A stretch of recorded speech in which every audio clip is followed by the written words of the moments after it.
నమస్కారం. నా పేరు డాక్టర్ షగుఫ్తా. నేను న్యాచురోపతి డాక్టర్‌ని. ఈ మధ్య కాలంలో మనం కాన్‌స్టిపేషన్ సమస్య అధికంగా చూస్తున్నామనండి. చిన్న పిల్లలలో ప్రత్యేకంగా మా పిల్లోడు 2 డేస్ అయింది మోషన్‌కెళ్ళి, 1 వీక్ అయిందని చెప్పడంలో కూడా ఆశ్చర్యపోవాల్సిన అవసరం లేదు. ఎందుకంటే అలాంటి కేసెస్ ఈ మధ్య ఎక్కువ వస్తున్నాయి మన దగ్గరికి. సో, ఎందుకు ఈ కాన్‌స్టిపేషన్ ప్రాబ్లమ్ అధికంగా అవుతుంది? ఈ మలబద్ధకం అంటారు. ఎందుకు అధికంగా అవుతుంది? అసలు మలబద్ధక సమస్య ఏ అలవాట్ల వల్ల వస్తుంది? సో, దీనివల్ల ఇది సమస్య ఉంటే ఎలాంటి కాంప్లికేటెడ్ డిసీజెస్ వస్తాయి? నిజంగానే డిసీజెస్ వస్తాయండి. ఇప్పుడు మనము ప్రతిరోజు మల విసర్జన జరగాలి. సో, ఎవ్రీడే మోషన్‌కెళ్ళాలి. అది కూడా 2-3 మినిట్స్‌లో పేగులో ఉన్న ఫ్లష్ అంతా క్లీన్‌గా ఎలిమినేట్ చేయాలి. ఈ చెత్త అంతా ఎలిమినేట్ అవ్వకుండా అలా పేగుల్లో ఉండిపోవడం వల్ల, దానివల్ల శరీరం అంతా స్మెల్ రావడము, పింపుల్స్ రావడము, హెయిర్ ఫాల్ అవ్వడము, ఆ బాడీ కూడా అనీజీగా, లెథార్జిక్‌గా మారిపోతది. ఇప్పుడు నిజమే కదా! మనం ఒక రూమ్‌ని మంచిగా క్లీన్‌గా ఉంచుకుంటే హ్యాపీగా ఇంట్లోకెళ్ళి హ్యాపీగా ఉండగలుగుతాం. సో, లేదు ఆ రూమ్ అంతా చెత్తగా ఎప్పటినుంచో పేరేసిన వండిన వంటలు గానీ, లేదంటే కట్ చేసిన వెజిటబుల్ స్మెల్ అదంతా అక్కడే ఉందనుకోండి. 4 రోజుల తర్వాత ఆ రూమ్‌లోకెళ్తే ఒక విచిత్రమైన స్మెల్ ఒస్తది. మనం ఆ రూమ్‌లోకి ఎంటర్ అవ్వడానికి కూడా ఇబ్బంది పడతాం. అలాగే ఎగ్జాక్ట్‌లీ మనం తిన్న ఫుడ్ ఫ్రెష్ ఫుడ్ తింటాము. దాంట్లో ఏదైతే మనకి ఎలిమినేట్ అవ్వాలో ఆ ఎలిమినేషన్ అంతా పేగుల్లోకొచ్చి పేరుకుపోతది. ఆ పేరుకుపోయింది మనం నీట్‌గా ప్రతిరోజు మార్నింగ్ ఎలిమినేట్ చేయాలి. ఆ ఎలిమినేట్ చేయకుండా 2, 3 రోజుల నుంచి ఆ పేగుల్లో పేరుకుపోయిన దాన్ని ఉంచి ఆ పేగులంతా స్మెల్ వచ్చేస్తాయి. ఆ పేగులు కనెక్ట్ అయ్యి ఉండేది స్టమక్. స్టమక్‌కి కనెక్ట్ అయ్యి ఉండేది ఈసోఫేగస్. ఈసోఫేగస్ కనెక్ట్ అయ్యి ఉండేది నాలుక. చూసారా సిస్టమ్. సో, ఒకసారి పేగుల్లో పేరుకుపోయిందనుకో 2 రోజుల తర్వాత ఆ స్టమక్ అంతా స్మెల్ వచ్చేస్తది. స్టమక్ నుంచి ఆహారం స్మెల్ వస్తది. అక్కడి నుంచి మన నాలుక దగ్గర నుంచి స్మెల్. అక్కడి నుంచి మా బాడీ అంతా ఒక డిఫరెంట్ కైండ్ ఆఫ్ స్మెల్ వచ్చేస్తుంటది బాడీలో. చూసారా? ఇంత ప్రాబ్లమ్ ఉంది. ఆ ప్రాబ్లమ్ కాస్త రివర్టెడ్ ఎమోషన్ అవ్వకపోతది. కొద్దిగా టైట్‌గా ఫార్మ్ అయిపోయి పైల్స్ కింద కన్వర్ట్ అవ్వడం. దాని కింద ఫిస్టులా, సో, ఫిస్టులా కింద ఫార్మ్ అవ్వడము. కొంతమందికి స్లోగా ఈ అంటే ఈ క్రానిక్ ప్రాబ్లమ్ ఉంటే మనం ఇగ్నోర్ చేసి ఇంకా చాలా విపరీతమైన అంటే కోలన్ క్యాన్సర్స్ వరకెళ్తది. చూసారా? ఎవ్రీడే మోషన్‌కెళ్ళకపోతే ఎంత సైకిల్ ఉందో చూసారా? సో, కంపల్సరీ ప్రతిరోజు మార్నింగ్ లెగిస్తే ఆటోమేటిక్‌గా మోషన్ అవుతదండి. లేట్‌గా లెగడం వల్ల సో, రేపెళ్దాంలే, ఎల్లుండెళ్దాంలే పోస్ట్‌పోన్‌మెంట్స్ ఎక్కువైపోవడం వల్ల ఆ మోషన్ కాస్త ఎవ్రీడే పాస్ అవ్వాల్సింది అవ్వక దాన్ని కాస్త ఈ రకరకాల సమస్యలు తెచ్చుకుంటున్నాం. నేనేమంటాను వాటర్ బాగా తాగండి.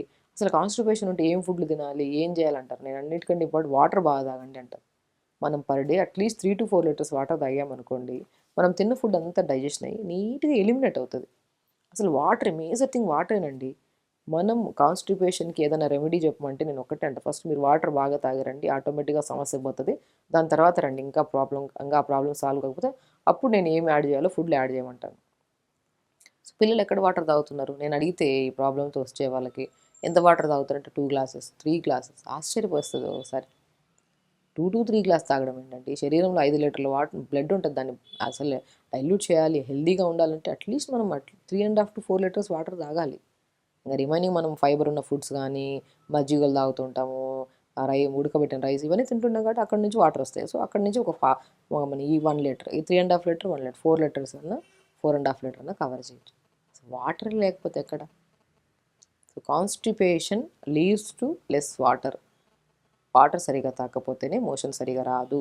దానివల్ల స్కిన్ హైడ్రేటెడ్‌గా ఉండకపోవడం వల్ల స్కిన్ డ్రై అయిపోవడము, ఫేస్ పాడవడం, పింపుల్స్ రావడం, హెయిర్ ఫాల్ అన్నీ కాన్‌స్టిపేషన్‌తోనే కనెక్ట్ అయి ఉంటాయి.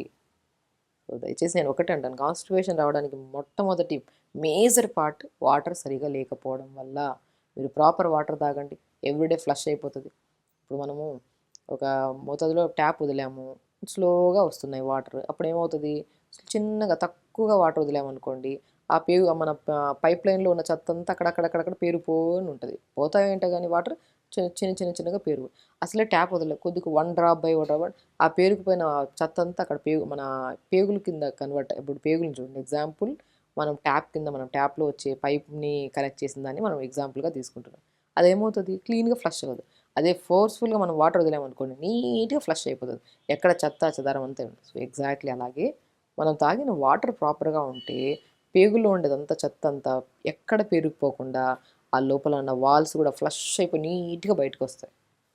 వాటర్ చూసారా ఎగ్జాంపుల్ మనం అలా తీసుకున్నాం. సో, వాటర్ మనకు కరెక్ట్‌గా ఉంటే ప్రాపర్ డైజెషన్ అవుతది. ఆ డైజెషన్ అయిపోయి కొద్దిగా టైట్‌గా, థిక్‌గా ఉండకుండా అది డైల్యూట్ అయిపోవడం వల్ల నీట్‌గా ఫ్లష్ అయ్యి మోషన్ ద్వారా వెళ్ళిపోతది. వాటర్ బాగా తాగండి. ఈవెన్ దో వాటర్ కూడా ఎలా తాగుతారు, కొంతమంది లేచిన వెంటనే 1 లీటర్ తాగేయడం, తర్వాత పగలంతా తాగకపోవడం, మళ్ళీ లంచ్కి ముందు డిన్నర్కి ముందు మళ్ళీ ఒకసారి వాటర్ తాగడం, మన డిన్నర్కి ముందు కొద్దిగా వాటర్ తాగడం. ఇలా వాటర్ తాగకూడదు. మనం మార్నింగ్ లేచినప్పటి నుంచి 11 గంటల వరకు 1 లీటర్ తాగండి. 11 గంటల నుంచి 2 గంటల వరకు 1 లీటర్ తాగండి. సో డివైడ్ చేయండి కొద్ది 2 నుంచి 4 వరకు 1 లీటర్. ఇక్కడ చాలా ఇంపార్టెంట్. మనం లంచ్ 12:30 to 1 తింటామా, సో దాని తర్వాత ఒక హాఫ్ అన్ అవర్ తర్వాత నుంచి వాటర్ తాగడం స్టార్ట్ చేయాలి. సో 2 to 4 or 5 వరకు ఒక 1 లీటర్, 4 to 7 వరకు ఒక హాఫ్ లీటర్ అన్న 700 ml అన్న. సో ఆల్మోస్ట్ 3.7 వరకు ఇలా వాటర్ పెట్టేసుకున్నాము. రిమైనింగ్ మనం లంచ్ తర్వాత పల్చటి మజ్జిగ తాగుతాము, మార్నింగ్ ఏదైనా డీటాక్స్ వాటర్ తాగుతాము, జ్యూసులు తాగుతాము, ఫ్రూట్స్ తింటాము, వీటన్నిటితో ఒక 1 లీటర్, అలా 4.5 లీటర్ వరకు ఆర్ 4 లీటర్స్ వరకు కవర్ చేసామనుకోండి, అసలు సమస్యలే రావండి. ఒక మనిషి హెల్తీగా ఉండాలంటే ఎంత ఫుడ్ అవసరమో దానికి మోస్ట్ ఇంపార్టెంట్ దానికంటే ఆ ఫుడ్ని డైజెషన్ చేయడానికి కూడా వాటరే. అసలు ఎవరైనా ఏ సమస్యతోనే వస్తే మన దగ్గరికి ఫస్ట్ వాటర్ బాగా తాగిరండి, కరెక్ట్ స్లీప్ సెట్ చేసుకొని రండి, ఆటోమేటిక్గా ఆ సమస్య పోతుంది అంటుంటాను నేను.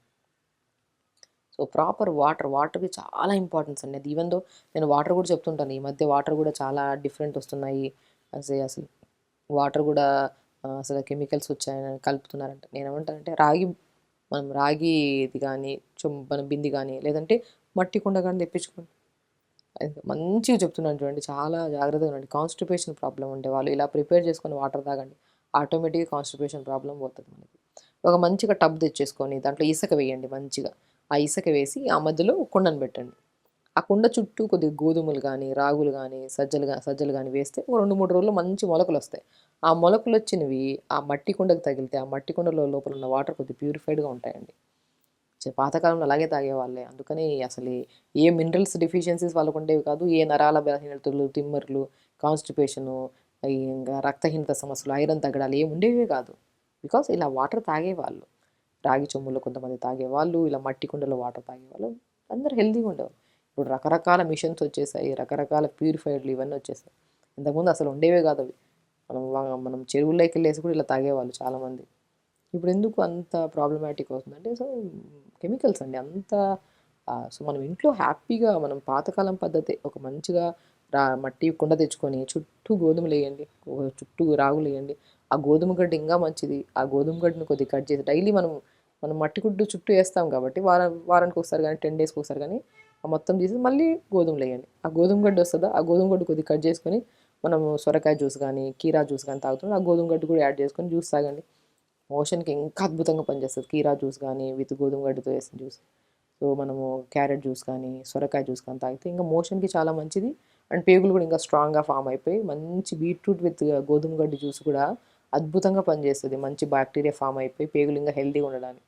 మనము ప్రిపేర్ చేసిన వాటర్ కుండలో మనం ఆ మట్టి కుండలో చుట్టూ వేసిన గోధుమ గడ్డిని కూడా జ్యూస్ రూపంలో కూడా వాడచ్చు. మనం ఇంట్లో ప్రిపేర్ చేసుకున్న గోధుమ గడ్డిని మనం జ్యూస్ రూపంలో వాడితే ఇంకా మంచి న్యూట్రిషనల్ ప్రాబ్లమ్స్ రాకుండా హెల్తీగా ఉంటాం. నరాల తిమ్మిర్లు బలహీనతలు రావు. అదే పాయింట్లో మట్టి కుండలో వాటర్ తాగుతున్నాం కాబట్టి అసలు కాన్స్టిపేషన్ ప్రాబ్లం ఉండదు. సో సమస్య అనేది దేని వల్ల వస్తుంది అనే దాని గురించి మనం మాట్లాడుకుంటే అసలు ప్రాపర్గా వాటర్ తాకపోవడం వల్లే కాన్స్టిపేషన్ వస్తుంది. ఇది కూడా సమ్మర్ స్టార్ట్ అయింది కాబట్టి మట్టి కుండలో వాటర్ ప్రాపర్గా తాగండి.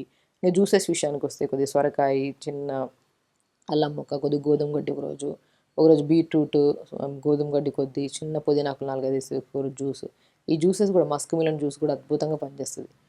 కర్బూజా అంటారు కదా, తర్బూజా, అది కూడా మంచిగా పనిచేస్తుంది కాన్స్టిపేషన్.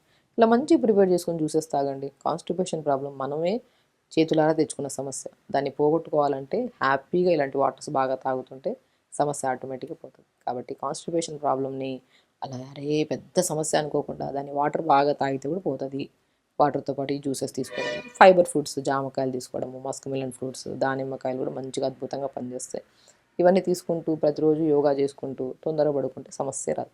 అసలు తొందరగా పడుకొని తొందరగా లేస్తే ఆటోమేటిక్గా వాటర్ ప్రాపర్ తాగితే పొద్దునే బిల్లు కొట్టినట్టు దిగి వెంటనే బెడ్ నుంచి 2 minutes మోషన్ ఫ్లష్ చేసి బయటకు వచ్చేస్తారు.